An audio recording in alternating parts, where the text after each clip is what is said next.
Hola, yo soy Blas y esta es mi biblioteca ecléctica.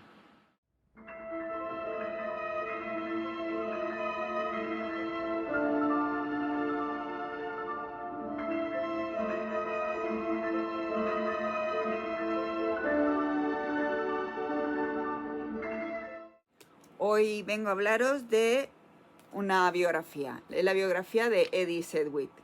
Está escrita por mis gafas, a ver, por Jan Stein en colaboración con George Plimpton y es de la editorial Circe.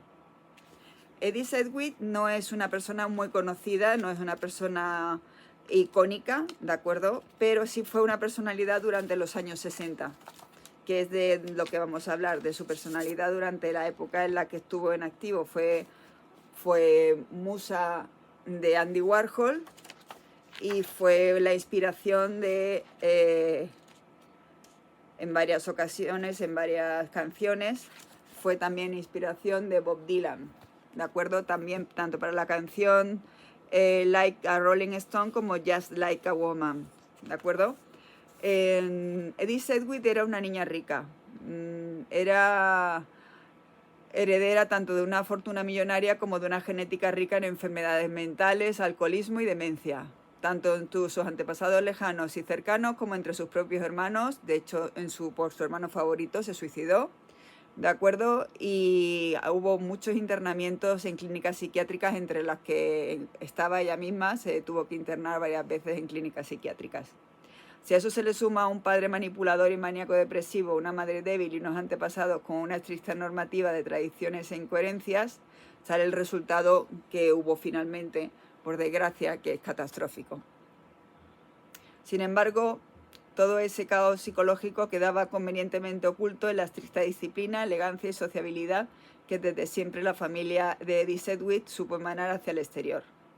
Ella se crió en un rancho de California junto a 7 hermanos, en un ambiente extravagante y enrarecido. En cuanto pudo, ella se independizó, se fue a estudiar Bellas Artes a Cambridge y de ahí se fue a Nueva York para poder encontrar la libertad y la expresión de sí misma que la dominaba, fundamentales para estimular la seguridad en sí misma y la autoestima que se le fue mermando, o sea, que no tenía en el hogar familiar.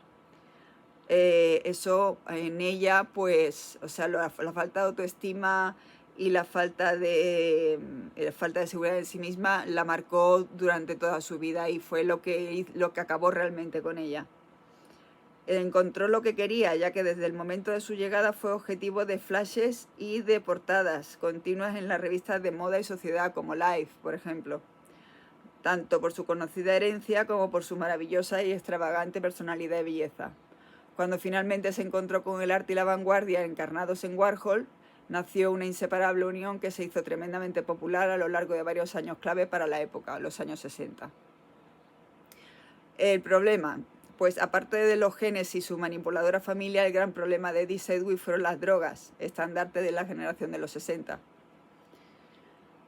y bajo cuyos efectos se realizaron multitud de obras y artes propios del pop art: anfetaminas, heroína, cocaína, LSD, marihuana, hachís y un largo etcétera, triunfaban allí donde estuviera la persona o el lugar de moda, lo más divertido, lo más hit, lo mejor. Siempre había drogas, era una cosa iba emparejada con la otra.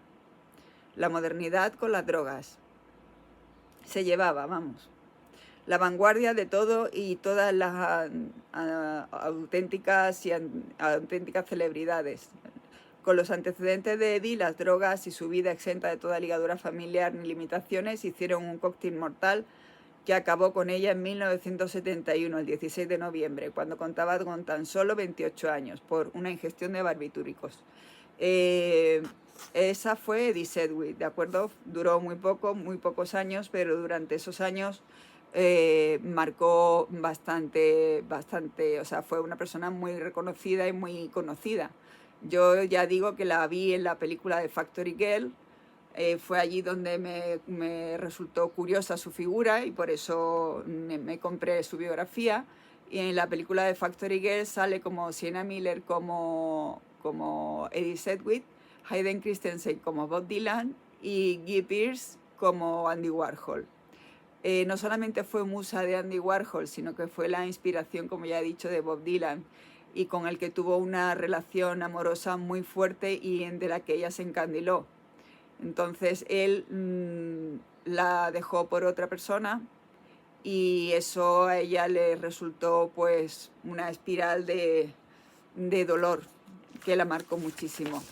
Aparte de todo, Bob Dylan pues la deterioró, o sea, Bob Dylan fue el instigador del deterioro de la relación que tuvo en Eddie Sedgwick con Andy Warhol. Pues aconsejaba, muy bien aconsejado, pero mal, para dejarlo luego, pues le aconsejó a Eddie Sedgwick que se alejara del entorno del artista y fue pernicioso para ella, y la forma perniciosa que tenía de tratarla y en los perjuicios que le causaba, aunque ella no veía, pero se veían desde el exterior. Pues Bob Dylan se lo dijo y la aconsejó. Y Eddie Sedgwick le hizo caso. Se alejó un poco de Andy Warhol, arrimándose a Bob Dylan, pero ella no podía estar sola, no se sentía, siempre tenía que estar en el centro de algo para sentirse segura de sí misma, para autodeterminarse, por decirlo de alguna manera, ¿de acuerdo? Entonces, el problema es que Andy Warhol tenía un ego muy grande, era muy soberbio, y en cuanto se vio que se alejaba de él, se ofendió y la abandonó.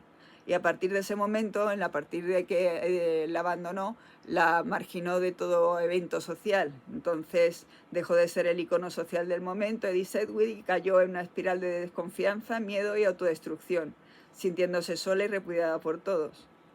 De hecho, fue portada de Vogue, tuvo varios reportajes de Vogue y para Vogue, sin embargo, por la fama que terminó cogiendo y por el abandono social que tuvo, pues descartaron sus reportajes.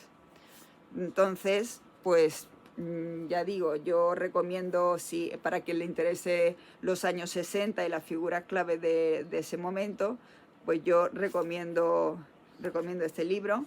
La verdad es que está muy bien, tiene muchas fotografías. Y así se conocen también pues otras cosas distintas de lo que sabemos siempre todos del tema de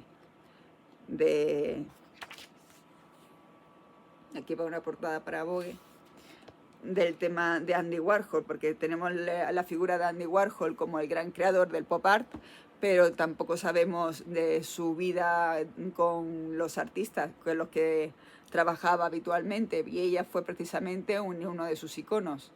Podemos ver el punto de vista de Andy Warhol desde este punto de vista de otra persona y ver que no era solamente un creador, sino también en cierta forma era un poco destructivo con las personas que quería o con las personas con las que se obsesionaba. Bien, pues este es el libro. Yo recomiendo la película, que es Factory Girl, como ya he dicho, está muy bien. Y nada más, que espero que os haya gustado, que si os ha gustado os suscribáis a la página, pongáis manita arriba de que os gusta y os veo la próxima vez, ¿de acuerdo? Leed mucho.